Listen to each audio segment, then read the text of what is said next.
very much for joining us for this first session in our series of 5 Principal Designate events hosted in partnership with the Department for Education. My name is Hannah Jackson. I'm the Head of School Programmes at New Schools Network. For those of you who aren't familiar with NSN and what we do, we're an independent charity, but we are funded by the Department for Education to support open and pre-open free schools. So we do that through events like this, but we also have a range of more bespoke support. We work with a range of specialist consultants that we can offer meetings with for free. So please do get in touch with us if that sounds like something you'd be interested in. And please do have a look at our website and just get in touch with us at helpdesk@newschoolsnetwork.org if you'd like a chat with one of our team about how we can help you a bit more over the coming months. And one thing I do just want to mention as well is our NSN Hub, which is a platform, a social media platform just designed for free school head teachers. So we've got around 150 leaders on there at the moment from across various cohorts, and we're now obviously starting to bring on 2022 principal designates as well. So I'll put a link to that in the chat function in just a minute so that you can just go on and register directly as well. That's free to join as well. So before we kick off today, I just want to say a huge congratulations, first and foremost, on your appointment as principal or head teacher designate of your new free school. As I'm sure our speakers today will attest to, the next few months are probably going to be a bit of a daunting whirlwind of excitement and busyness, and putting on lots of different hats, including project managers and estate managers, recruiters, HR, all that kind of thing. But I know it'll be an incredibly rewarding process once your schools finally open this September or beyond. So yeah, just once again, congratulations. I'm sure many of you were involved probably in the process of applying for the school potentially, or have just sort of joined and will know that the hard work that your trust have been putting in behind the scenes up to this point.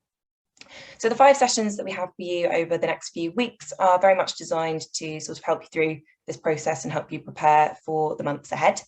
Some of those revolve around some of the more technical aspects of pre-opening, such as the readiness to open meeting, but some of the sessions like today's are more focused on actually setting up your school from scratch and helping to embed the culture that you want and to help become the leader that you would like to be of your new free school.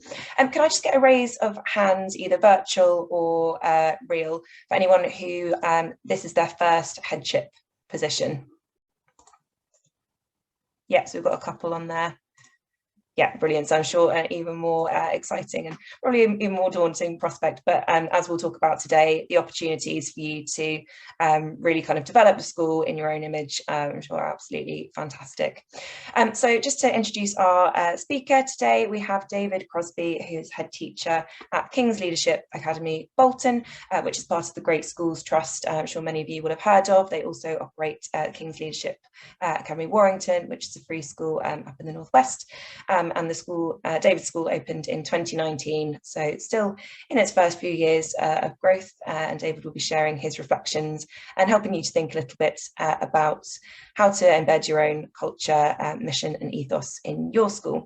And then in the second half of the session, we'll also be joined by Lucia Santi, head teacher at the Grove School, which is a special school in Haringey as well, so she'll also be talking through some of her experiences. So I hope the session is helpful. Just before I hand over to David, just some housekeeping briefly. We are recording today's session, as you'll have seen. We've got some colleagues from the department joining us as well today. And we will be posting this on our YouTube and sending out slides as well, so you'll have access to sort of all the content that we covered today, so don't worry about scribbling down notes too much. And we'll also be just putting up a little poll at the end of today's session, so please do stick around to give us some feedback, because it's obviously really helpful for us. If you've got any questions for David as we go through his presentation, just put them in the chat function, and I will sort of relay those at the end of David's presentation. And also, if you've got any sort of more anonymous questions, feel free to send those directly to me via the chat function as well. You can do that, and I'll ask those on your behalf. Right, I think that's enough from me. So David, I will hand over to you to kick us off. Thank you. Thank you very much, Hannah. I will just get my presentation ready to go.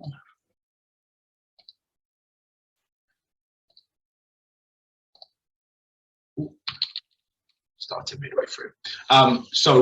Welcome everybody. It's lovely to meet you all, if only virtually. And thank you, Hannah, for the kind words.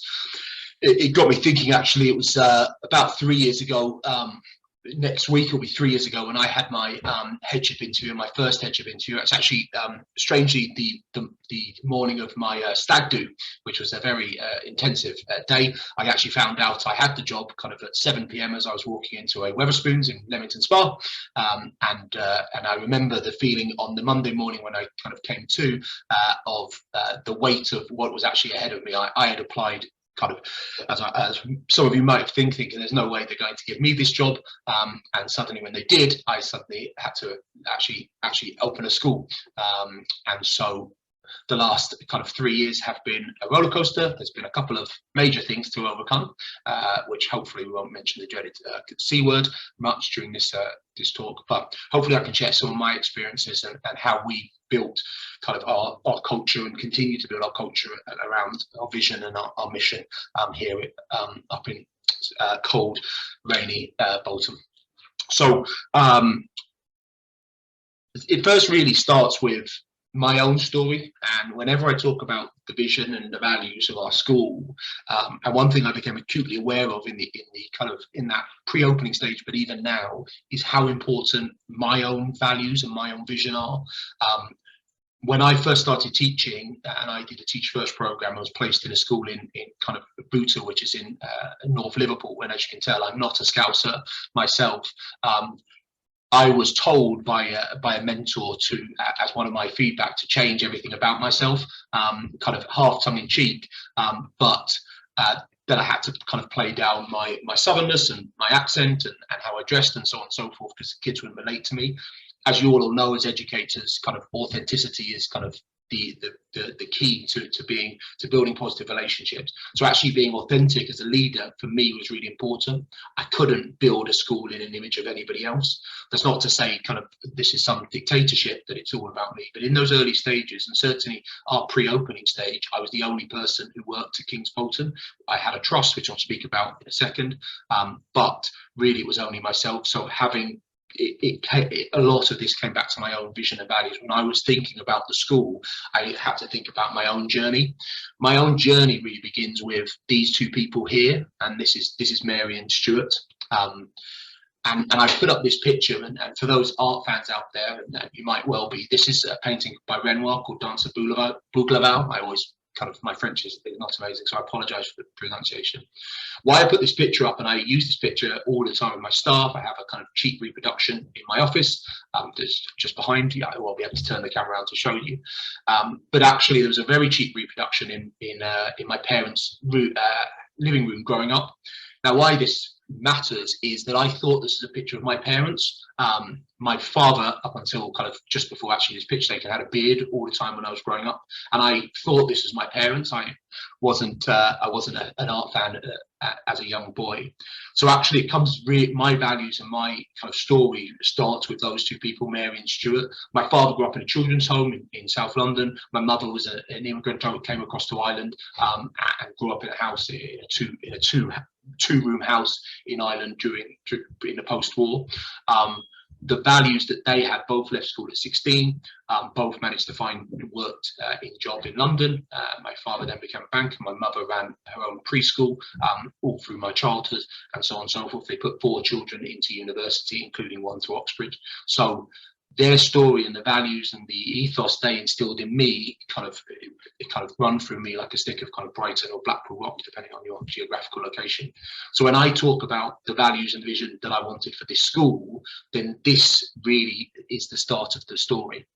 The next major moment in my own values and vision came from my own schooling. Now this is me in year 7 with a very dodgy haircut, a bowl haircut. I don't know why there's a big lump on my head. There's no lump on my head there. This was me in year 7, looking very fresh faced. And I went to a grammar school, and in South London, a very prestigious grammar school called St Olave's. It was set up in the 1500s, and kind of very posh and very for all boys. And the schooling I got was exceptional, and there's no two ways about it. I went on trips all around the world. I had fabulous teachers, I had small class sizes, and I had a fabulous education. And I was kind of naive at the time, thinking that this is the education that everybody receives. It was only actually when I joined this illustrious institution, McDonald's, when I was 16, and I got a job in our local shopping centre in Bromley in South London, that I realised actually my own education wasn't the education that every child received. And I worked with in the kitchen with a big group of boys. Most of them came from the local comprehensive school, which was called Mallory at the time, which then became Haberdashers' Astonite Academy, one of the first academies actually to open in the country. But what struck me was I was always kind of thought that everybody's education was the same, or that and I was somehow privileged and I was somehow better than these people, because that's the kind of the education I've been brought up with. And what struck me was how fiercely intelligent these young men were that I was working with, and far more intelligent than I was, and far more charismatic. And it dawned on me at that young age kind of actually how unfair our education system was. And so why I decided to get into education in the first place was to address that educational disadvantage, to say actually that all students should get the kind of education that I received. That's not to say all schools should be private schools, or that all private schools are. I'm not advocating for that, certainly, but that every child deserves an exceptional education, and an education where they get to learn and they get to thrive and they get to flourish, and to instill in all students the values that my parents instilled in me. So my own personal story is really important in terms of when we opened the school, and when I've thought about the vision, the values, the mission, the ethos, and the culture that I wanted to create. So King's Leadership Academy Bolton was opened up in 2019. It's a secondary free school. We have years 7 through to 9 at the current stages, 180 in the year group. We were quite lucky actually, in terms of Bolton is very short of school places, so we were full from day one, which I know a lot of kind of free schools have to kind of convince people to turn up indoor. We had to convince people to stay. We already had 100. In fact, when I was appointed, we'd already had 180 students starting, and so we had to kind of convince them to stay, and we had to convince them of the authenticity of our mission and our values, and I'll talk about how we went about that in a second. As I said, open in 2019, in September 2019. 180 per year group. It's part of the Great Schools Trust. That's really important, and that we'll talk again in the next slide about that journey. But the trust itself has one free school, as I said, King's Warrington, which opened in 2012, and which was set up by a man called Sir Ian Hall, who some of you might know, who was a very kind of illustrious head teacher in the Northwest and set up programs like Future Leaders, worked for the DFE for a long time, wrote many a book on kind of leadership and character education. We also have 2 turnaround schools, and I actually, when I was appointed, I was working at one of our turnaround schools in Liverpool. So my background in education for the last kind of decade or so has been in special measures and turnaround schools, not free schools, and certainly not kind of opening up my own school. So yes, being in that trust was good, and allowed me kind of a lot of structure, but it was kind of gaining the expertise in terms of kind of how to turn that into reality. So as part of the trust, I came with certain things that I had to use in terms of when we set it up. So our mission was already written. Our mission was written kind of 8 years, 6, 7 years before the trust, before King's Bolton already opened. That was one of the non-negotiables. This was going to be the mission of our school. It was on all the pre-opening documents. It was on our bid documents, and so on and so forth. So the mission was to develop in each of our students the academic skills, intellectual habits, qualities of character, and leadership traits necessary to succeed at all levels and become successful citizens in tomorrow's world. So I don't know your own school context. You may be in an existing trust that has a mission ready to go. You might be in a completely new school where you're having to kind of build your own mission.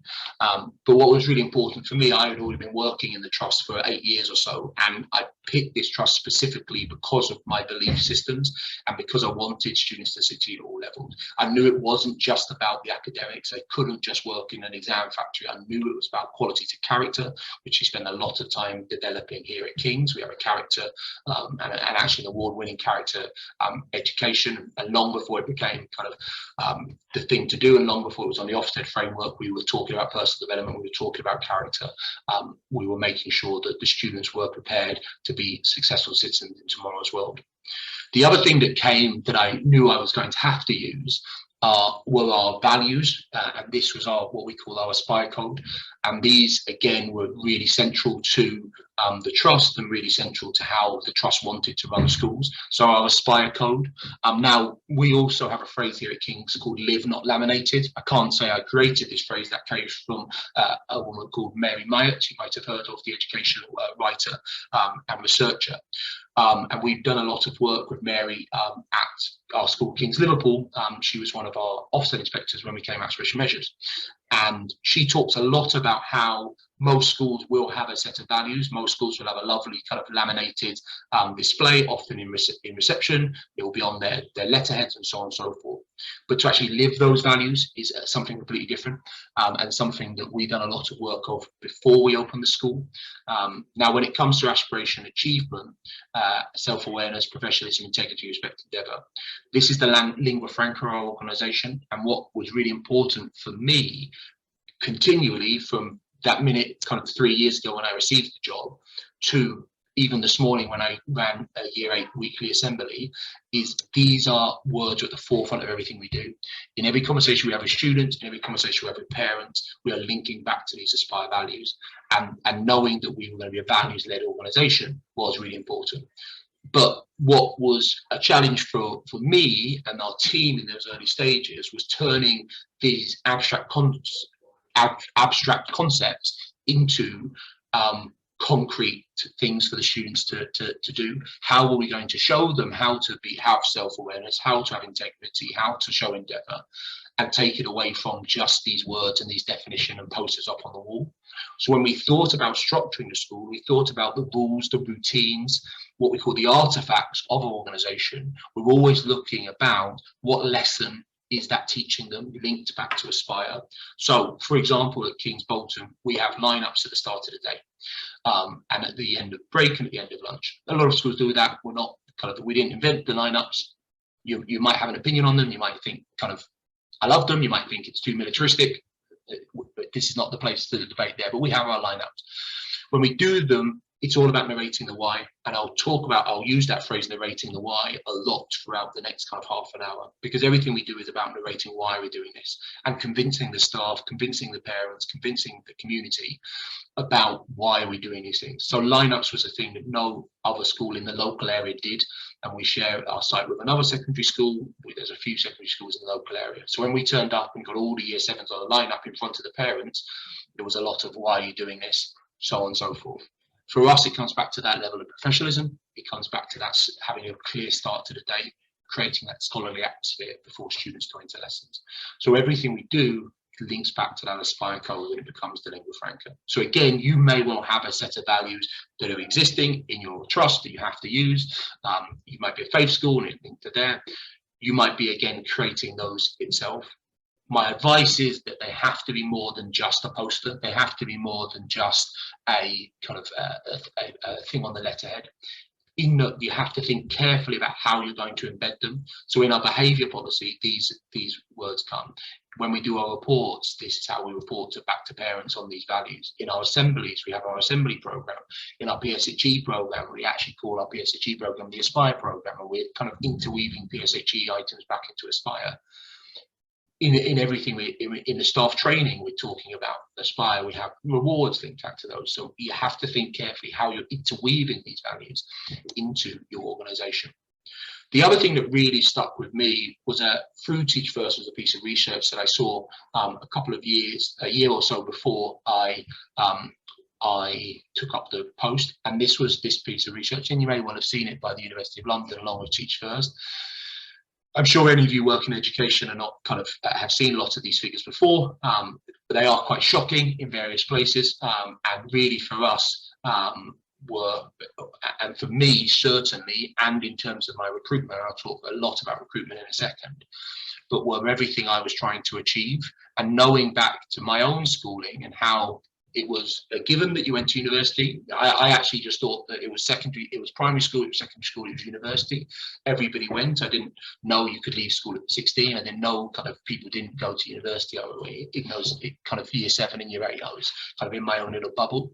But when you read through these statistics, and I'm not going to spend ages on these because kind of, I'm sure you're aware of a lot of these already, but from very early stages, a child from a low income background is at a disadvantage, and that disadvantage only grows. And you actually think, are there points in the story where actually the disadvantage kind of closes again? So where it actually gets more shocking, we know obviously kind of 1 in 3 children from poor families expected levels of reading, writing, maths at age 11. 87% of parents talk about how they want to go to a good or outstanding rated school. However, disadvantaged students are less likely to go to that, even though kind of your offset rating is not the be all and end all, as we all know in education.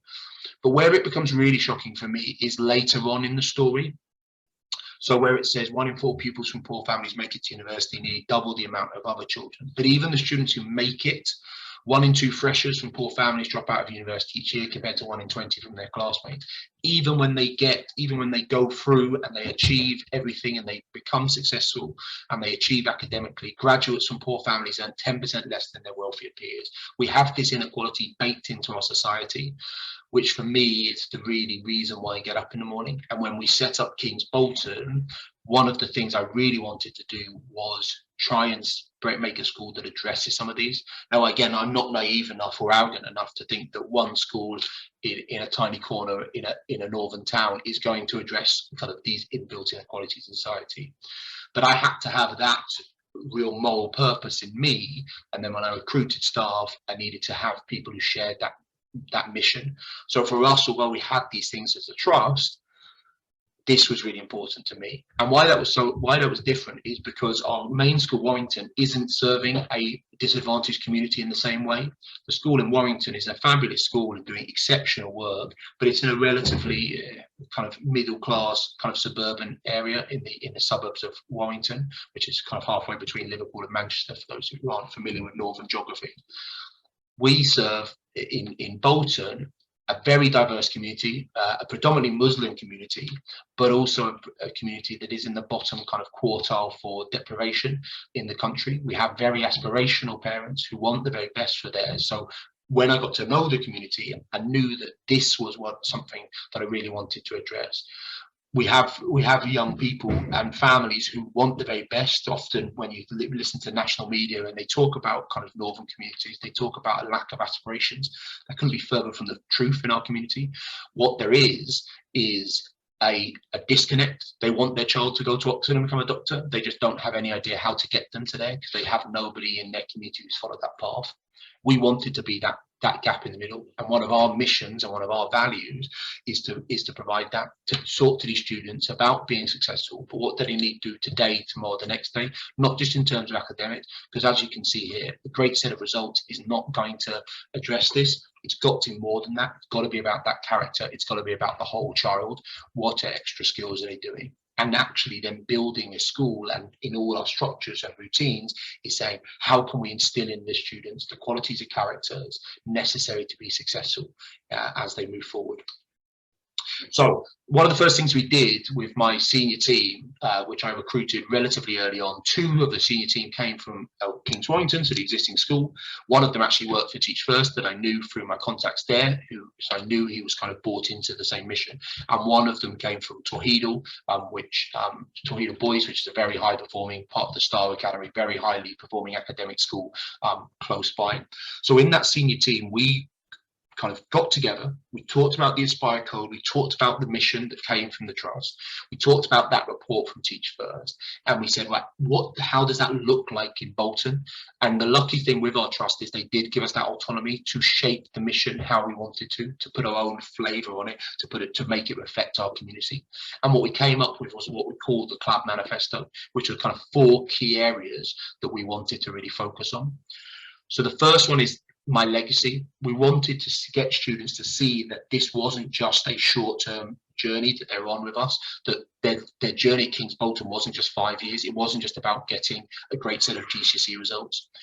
It was about a lifetime journey. One of the first things we ask the students when they come in is what they want to be in the year 2075. Now, the year 2075 is a lot of, and 2076 is a lot of when our year 7s and year 8s will be retiring. We get them to think long term. We get them to kind of track back and see that these successful things, getting into a good university, raising a family, getting a good set of results, these are stepping stones to a wider legacy. And we broke that down into what that looks like. It looks like exit teaching. What does our curriculum want to look like? What does our careers provision from day one want to look like? Not just leave it to year 11 or year 10 or 11. How are we going to create these independent learners that are important for us? So the things in bold were the things that were coming from the trust, were these kind of key items that the trust wanted us to focus on. However, then we expanded those and rolled with those. And the idea of flight path and legacy statement. So every child at King's has their legacy statement. It's a statement about how they want to change the world. So I want to be the person that cures cancer. I want to kind of be the person that cures climate change. I want to be known as a kind and loving person, and so on and so forth. And that idea actually was borrowed, like most of my, a lot of these are not new ideas for myself. I often joke, I haven't had an original thought in my entire life. I just steal off the very best. And this came from Dixon's, again, some free schools that were set up in kind of the Yorkshire area. And they do a lot of work on this kind of legacy and kind of climbing the mountain. So we kind of stole that idea. The next thing is about repertoire, and this was something that kind of, when I look at independent schools and when I look at my own education, it was that really broad repertoire that every student got, that every student could play a bit of sports, and every child could play a bit of music, and every child knew a few poems off by heart. And that was really important for me.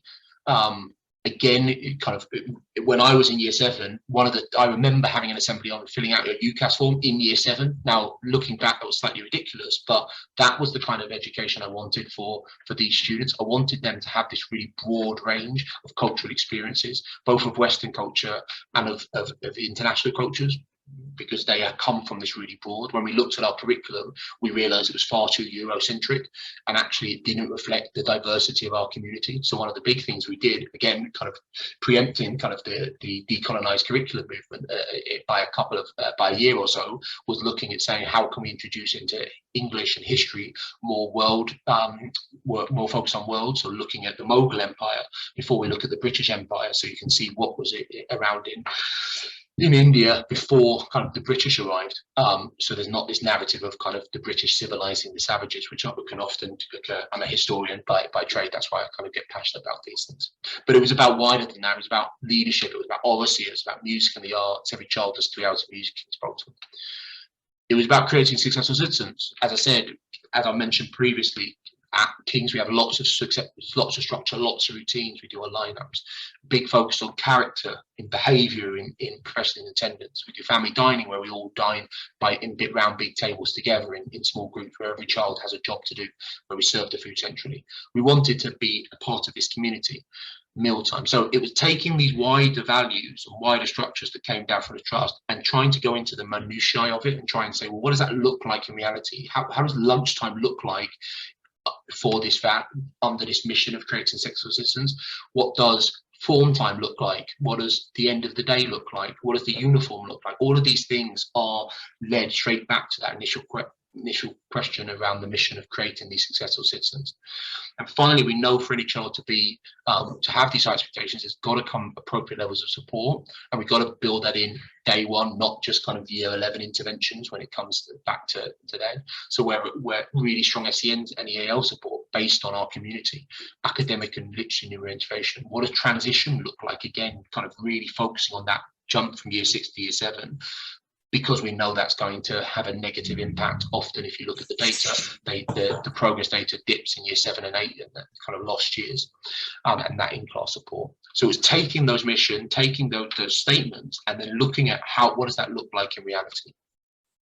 One of the big phrases that we use from those early stages, and you've probably heard it before, it's relatively popular, and this was our CEO's signature had this phrase on, and it was something when we first met as a staff, I shared with them that they never doubt that a small group of thoughtful, committed citizens can change the world. Indeed, it is the only thing that ever has, that famous Margaret Mead quote.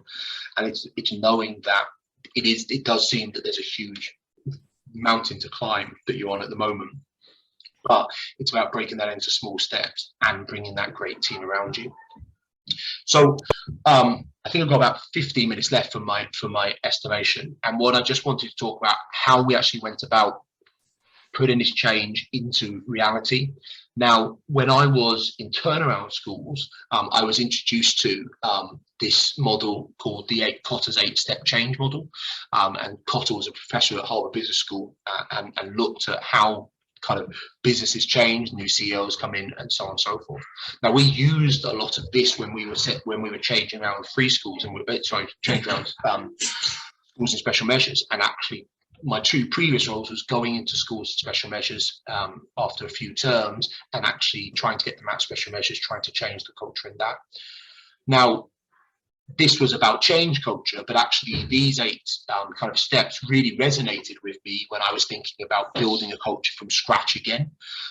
So what I'm going to do for the next 15 minutes or so, if you'd allow, is just to talk through each of these steps and how that related to Bolton and what kind of things we did to maybe kind of inspire you or to maybe kind of make you think about your journey over the next few months. The first one is to create urgency, and Cotter suggests 75% of the company's management needs to buy into the change. Now, urgency in the early days is relatively easy to create because there's nothing there. You're opening a new school, everything's from scratch. You have to have there's an urgency because I have to have a behaviour policy, I have to have an attendance policy, you have the Ofsted pre-meeting where everything has to be created. There is also a natural sense of togetherness as well because you're this small team, kind of it's very new for a lot of people. But there is also a honeymoon period. There is also, and it's being aware of that, kind of when that new school kind of changes. And I'll speak a little bit about how kind of moving from your first year into your second year, because that is a very different change when you kind of change from the original team. But it is about identifying potential threats, examining those opportunities, and having really honest discussions about what the school wants to look like and challenge it. And that again comes back to recruitment and getting that recruitment right, but also about requesting that support, knowing what you can do. You are one person. Now, you might have a very strong trust behind you.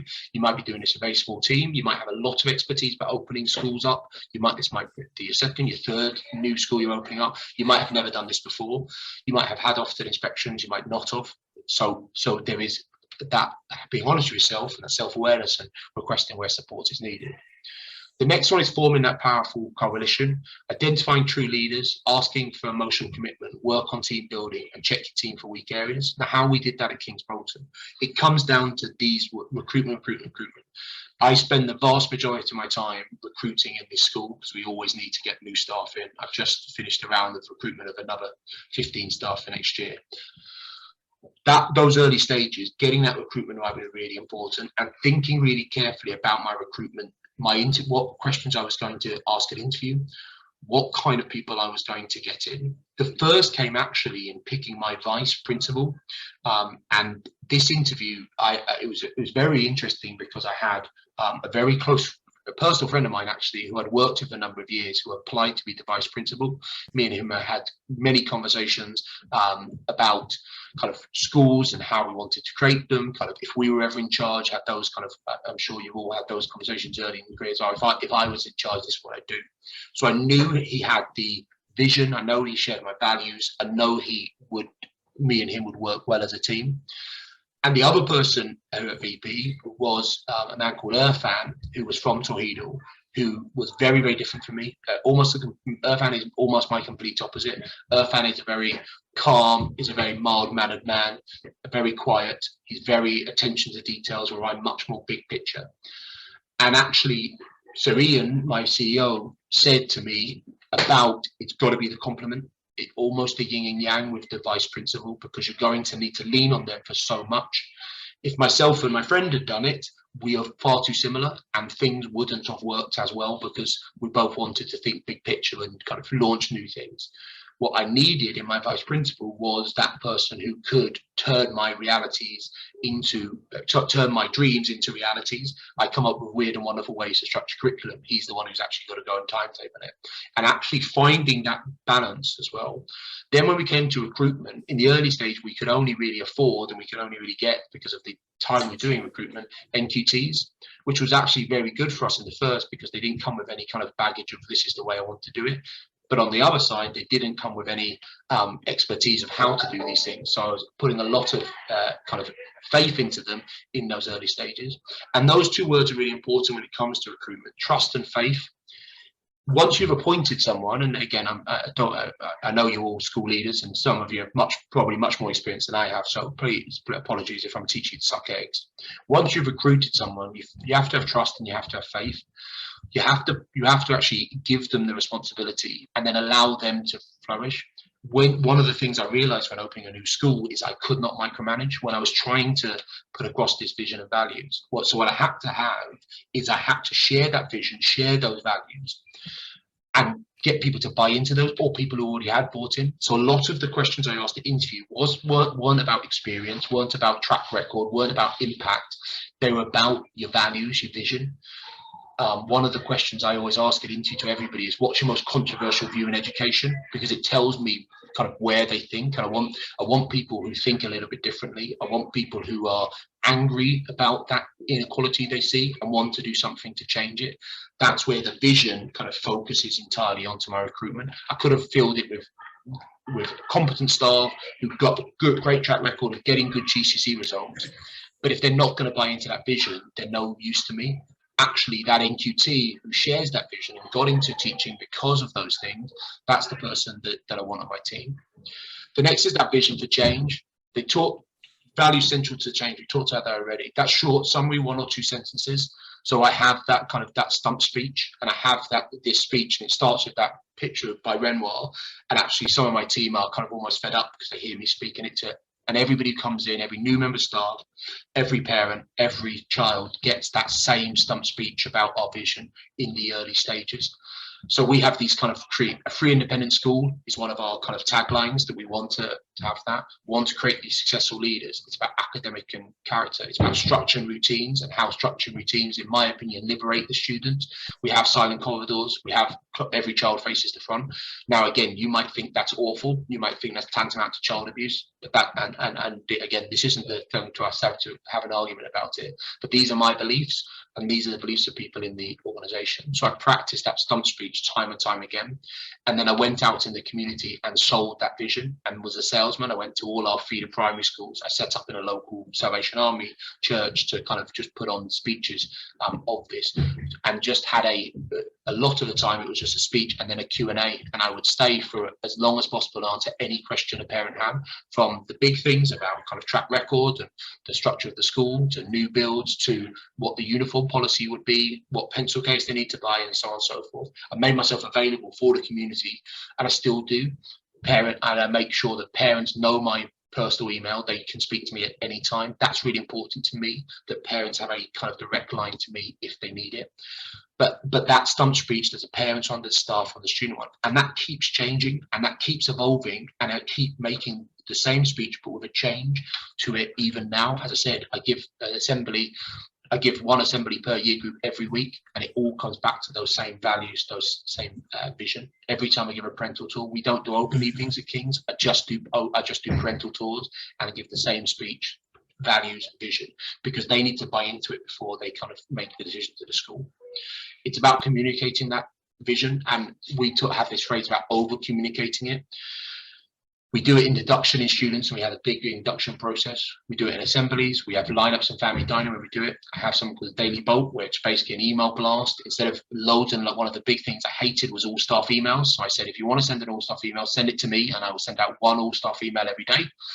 And everything will go on that one, and I will use that as I write a little paragraph every day about something that links back to those values. As I said, school tours. I have staff one-to-ones. Every term, I will meet every member of staff for a 5-minute chat, see how they're getting on. But again, it's another chance to implant the vision. The line management agendas, again, follow the Aspire code. It's that over communication. And the final one is the operational reset. So we do something called boot camp. So the first week of the students starting, and this is every year, we don't do any lessons. We collapse the whole thing. We just talk about vision and values and structure and routines, and we practice things over and over again until the students get it. And we narrate the why, and we talk about why we're doing this, why we're doing this, why we're doing this, and show them the purpose of it. But we also do that at the start of every term. We have a day where we just, again, collapse the timetable and do an operational reset. So it's that over communication. Now, that's often for the student, but it's, again, mostly for the staff. The reason I do assemblies and I make sure the staff stand around the outside, and I know some schools, the staff can go off and have a meeting or do extra training. I need that staff in those assemblies. I need those staff around me so that they're getting those. When they're having to go through PowerPoints on our structure and routines, operational reset, just on the first day back after Christmas, they're kind of being embedded again in the values and the routines as well. Remove obstacles. is the next one. You're looking at the organizational structure, you're recognizing, you're rewarding people, you're identifying those people. As I said, it's about recruitment, it's about getting the right people in praise, and it's about the power of praise. We often forget adults require just as much praise as young people. So when you're talking about your vision, your values, it's making sure you're getting that right. But when people are showing those, you're highlighting that. So that's one of the things we had our Aspire shout outs, where anybody could recognize a student, but also a member of staff who had shown the Aspire values, and being really clear about how they'd shown those values and how they'd shown their vision, those vision, that vision. If you haven't seen this, the day before my interview, my MPQH mentor, Andy Hodgkinson, told me to watch this video about kind of organizational structures and recruitment. If you haven't seen it, I really recommend it. It's not very long, but basically in a very nutshell, not trying to spoil it, and with one eye on the time, David Marquette was a submarine captain for the US Navy, and he had worked on one kind of submarine his entire career, and then he was promoted and worked on a totally different kind of submarine. And that submarine in 6 months' time had their equivalent of an Ofsted inspection from the kind of top military brass. What he quickly realized is every single thing on this ship, on this submarine, was completely different from his own ship, from even how you open the doors. So what he had to do is rely on people and have faith and put power in where people had expertise. So if someone had an expertise on that, he had to rely on them. Now, he said the only decisions he made was when it came to life or death, when it had to fire a torpedo or when it had to make a decision that could put someone at risk, he would make that decision. But up to that, it was about putting faith in people. And that is really crucial. You have to recruit in terms of your vision values, and then you have to have faith and you have to reward them and recognize them when they're meeting that, and then giving them the faith to adapt the mission to their own story.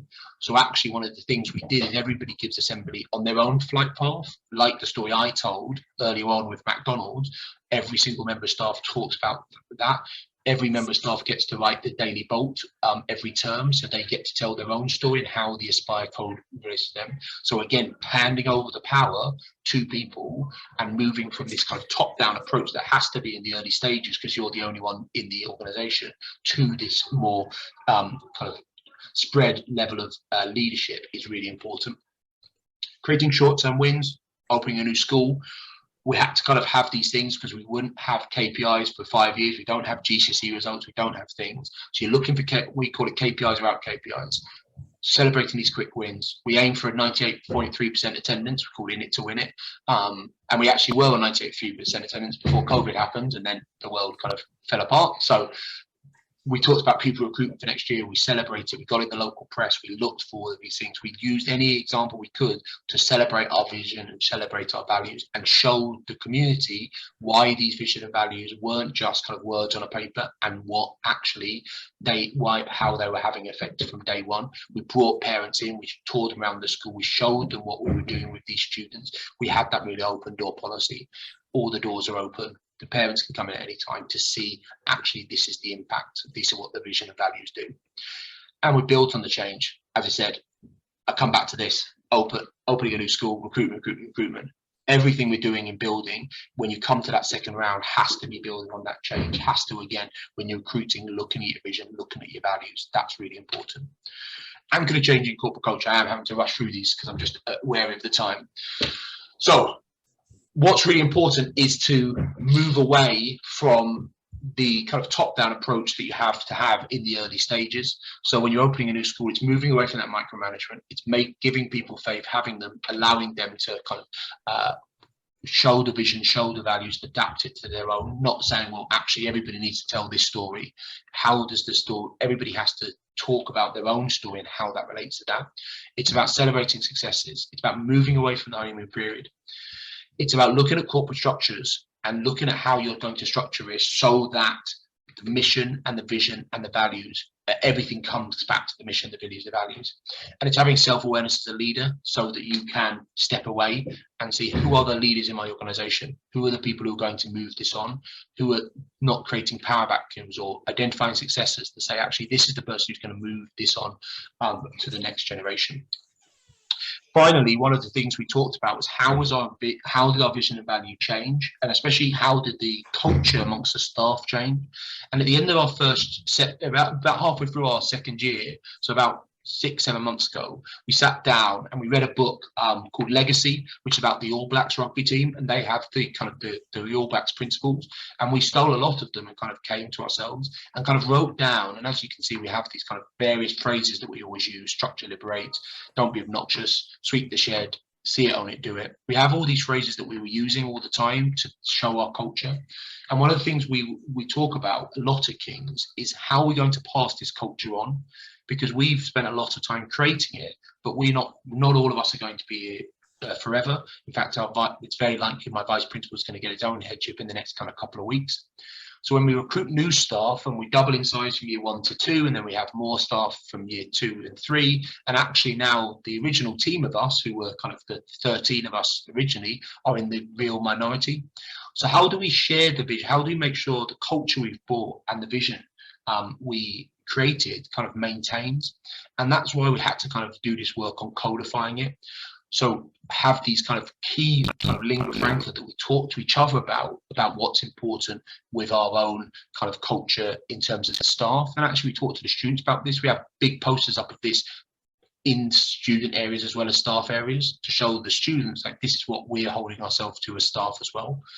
And then we have the daily bolts or staff training focus on one of these areas each week. So we kind of break it down and again say, what does this look like in reality? What does consistency look like when we talk about speaking with one voice? When we talk about get alive, service not sacrifice, what does that look like? So in kind of summation, and I know I've kind of whisked through the last few parts of this, your vision and value is everything. It has to run through the organization. It can't just be a poster on a wall. It can't just be a big fancy thing in the lobby of your organization. Every decision you make has to come back to that. Every decision has to be, is this helping us achieve this mission? Because if it's not, you're going to lose your way really quickly. And one of the good things we've been able to do at King's Bolton is share that. That sharing as a leader from your brain into the hearts and minds of those around you, both the staff, the students, the parents, is the vital piece of work you have to do between now and September and ongoing. Yes, the logistical side, the kind of making sure you've got kind of a building and making sure the water's not too hot and so on and so forth, and all those little things are going to take up a huge amount of your time. But making sure you've been able to communicate this and making sure you've got buy-in on your values and vision, is going to be the truly important piece of work that will have to be done over the next few months. So that is all from me. I'll stop my share now. And Hannah, I'll pass back to yourself. Lovely, thank you very much for that, David. I'm sure lots of really useful insights there. Has anybody got any questions? Please do pop them in the chat, or as I say, we're a fairly small group today, so please do feel free to just raise your hand as well, and we can come to you. Oh, Andrew. Oh yeah, sorry, hi. I don't think you can tell I am there. Hi, sorry, I was a bit late earlier. Yeah, David, thanks for that. It was really interesting. We're sort of right in the middle now of writing all of these things ourselves. One of the questions I've got, it's in 2 parts. So the first part is, how did you define the difference between what was your vision or your mission statement as opposed to your ethos and your values? And you sort of, in that presentation you gave, you also used the word principles. I think you used the word, like, there's a lot of different ways. And I think one of the things I've struggled is, me and my team wrote all those things down, and then when I tried to explain it to my wife, I got myself confused. So that's the first part of the question, is how did you decide, whether you were going to write a vision statement or a mission statement, whether you were going to talk about values or ethos? And then the second thing is just, does it really matter what terminology you use as long as you're consistent?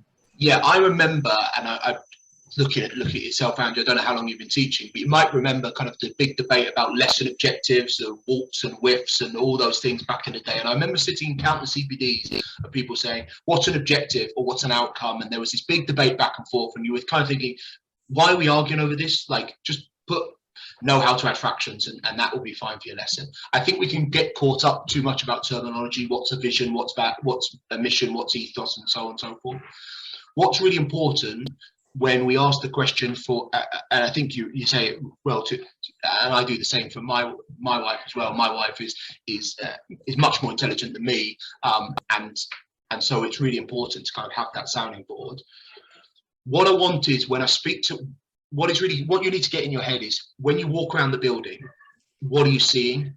Because that's culture. What are you seeing on a day-to-day basis? What do you want to see on a day-to-day basis? When you walk around the corner and you see an interaction between staff and students, what do you want to take place? What kind of words you want to be spoken about? What kind of relationships you want to have with parents there? And that's really important to communicate that. Now, whether that's in the form of a mission statement, whether that's in form of vision or values, or however you call it, it's really important that for us, the Aspire code is, when we ask students kind of about the school, they will say the Aspire code. We keep it really simple for the students there. Those values there: aspiration, achievement, self-awareness, integrity, respect, endeavour, professionalism as well. I forgot professionalism. That was really important for them. It was really simplistic. For staff, the principles kind of intertwine everything. But this is not going to be something that can be just explained in one assembly or one speech. What is really important is that they need to see it in every one of your actions, and they need to also, you're going to have to keep communicating this and over communicate this, and have really open conversations with staff about what does that look like? What do you mean there? So one of the big things we had is, well, what do we mean by successful citizens? And we have that conversation every year, and actually it's changed. What a big part of change was post the Black Lives Matter movement, because actually citizenship, and a lot of what we were doing is kind of getting kids to be nice and polite and well-mannered. And when you look at a lot of the KIPP schools, so the free schools in America, they wanted to totally change that. They had to kind of work hard, be nice, or work hard, be kind. And they said they've scrapped that because they don't want people to be kind. They want people to challenge the authority, and they wanted to kind of break the system. And I know I'm on a DFE thing here, so I'm not kind of calling for revolution just officially, but it was really important for us that we changed that. And I think what's good to try to come back to answer your question, these things are going to evolve, and these things are going to not be able to be explained in just a simple kind of half an hour chat to your wife. These are things that are going to have to constantly be kind of talked about. But I wouldn't get hung up with having a billion, having an ethos. I'd keep it as clean, as simple as possible. We have our principles for our staff, we have our mission statement, and we have our values for our students. And that's really the three things we work off at 100% of the time. And then it's just over communicating those. Thanks, that's helpful. Thank you.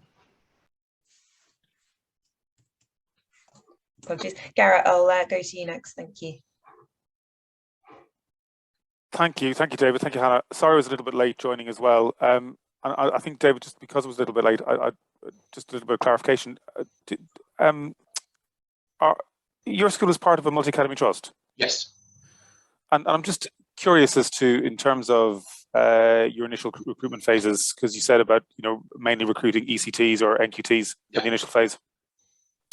Was there any talent mapping that took place across the trust to identify staff who could move across with more expertise from the very beginning? So at that stage, honestly, no, because actually this free school was relatively rushed through, because of it was supposed to be in a different town and it was supposed to be opening there, and then Bolton kind of came in and needed us to open it a year before. So it was kind of I was in the trust and two other people in the trust, and we kind of came across. We're actually opening another wave of free schools in 2023, and we're doing a lot of work now on talent mapping. And I kind of knew about that. We kind of knew we were putting in a bid back when I first got the job. So we started the talent mapping first going forward. And that's actually really important. So when I'm recruiting now, I'm also recruiting with one eye on kind of the future, and one of the other schools we're opening up is 5 minutes away from this school. So we know that we're going to probably use the same staff. We know in that early stage, for example, we couldn't afford a full-time drama teacher up until year 3. We couldn't afford a full-time art teacher. Whereas actually having two schools, I can have people working across the both. I know that one of my deputies is probably going to go for the headship of that. I'm going to lose there. So I need to know who's coming up behind. So that mapping, we didn't do in that stage, to the detriment of some of the organisations. And actually we didn't use, the other problem was Bolton is Bolton, compared to where the other schools are, is about 45 minutes away. So it was in another kind of, we were expanding into another kind of from Liverpool and Merseyside out into Manchester. Whereas this year we're expanding again further into Greater Manchester. So there'll be a lot more talent mapping in that way around. But that is really important, because actually, certainly with a MAT, if you're implanting these mission and these values, having someone who's already kind of au fait with the language and understands it and who has done some of the work I talked about earlier, then that's going to make it really important, because you're not having to kind of bring everybody along. And just on a logistical thing, on the first day, I didn't have to run every single CPD session, because there was other people who kind of knew about it and had that expertise who could run it. But yeah, that talent mapping is really important, Garrett. Thank you. Thanks, Garrett. Richard, would you like to just expand on your question a bit? Oh, can you hear me now? Thank you. Yeah. Hi, David. Thanks. Yeah, thanks for your presentation. Yeah, I was interested on the principles that you just sort of finished at the end there, whether they were developed right at the start by yourself, or perhaps a mini team, and how they sort of evolved, and do they look the same now as today as they did prior to opening, sort of 6-9 months before? So not really. We had the Aspire code, and we had the mission when we first started, and we had these kind of various kind of taglines that we used. Some of them came from Warrington, kind of phrase like "see it, own it, do it," "sweat the small stuff." Again, a lot of these we haven't created. A lot of these are kind of exist in education, narrate the why, and so on and so forth. And then actually I was reading, my CEO recommended me to read this book, Legacy, and I can't remember the name of the gentleman who wrote it, about the All Blacks. I'm a bit of a rugby fan myself, so I found it very interesting from that point of view. And I saw these kind of 15 principles they had, and obviously the All Blacks have kind of created this kind of culture that kind of has moved on from 100 years, and it's kind of synonymous well outside of rugby. So I was thinking, actually a lot of those kind of chimed with what we were trying to create, and a lot of them were the same. So I presented that to the staff and said, well, kind of a shortened version of the book with those principles. And it was actually the end of us, kind of towards the end of our second year, where we'd already established ourselves. And we said, okay, what's existing in this culture? And I had this conversation with actually a coach that I'm coaching for, who's planning on setting up their own school as well down the line, and saying, I could have created it at first, but I didn't know what the culture was going to be. And there's no point saying, well, we're going to have this culture where, so one of on it, and one of the most important ones, just to kind of put it back up, is this one about get a life, service, not sacrifice. I remember saying in my interview, this is not going to be the most important thing in my life. Like my family, my friends, my newborn son, my dog, these are the important things. I'm not going to work on a Saturday. And I remember someone from the DfE saying, oh, that will change when you become a head. And I said, it's not. Like, this is something that's sacrosanct to me.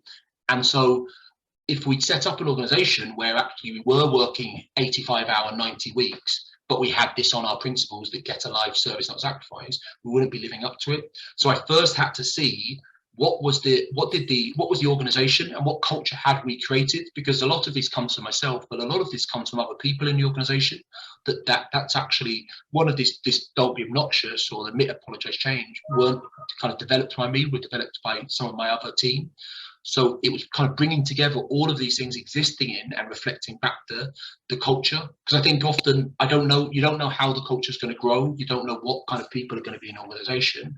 So for us, the principles, and this will develop. And again, one of the big things we talk about is we don't ever convert anything to PDFs, because we want everything to be editable. And once you put it as a PDF and you put it as a kind of a laminate it and put it up on the wall, it's kind of stuck in stone. And there are some things like the Aspire Code and so on and so forth that are kind of pillars and sacred cows, so to speak. But this will change. And at the end of each year, we'll have another conversation and say, are we still living up to these? Where do we need to focus on? Are we still showing humility? Are we still having these? Or are there new phrases that have come in that represent the organization better? But these are going to change and develop over the course of every year for the time being. Thank you. Bang on time, David. So thank you for speeding up there.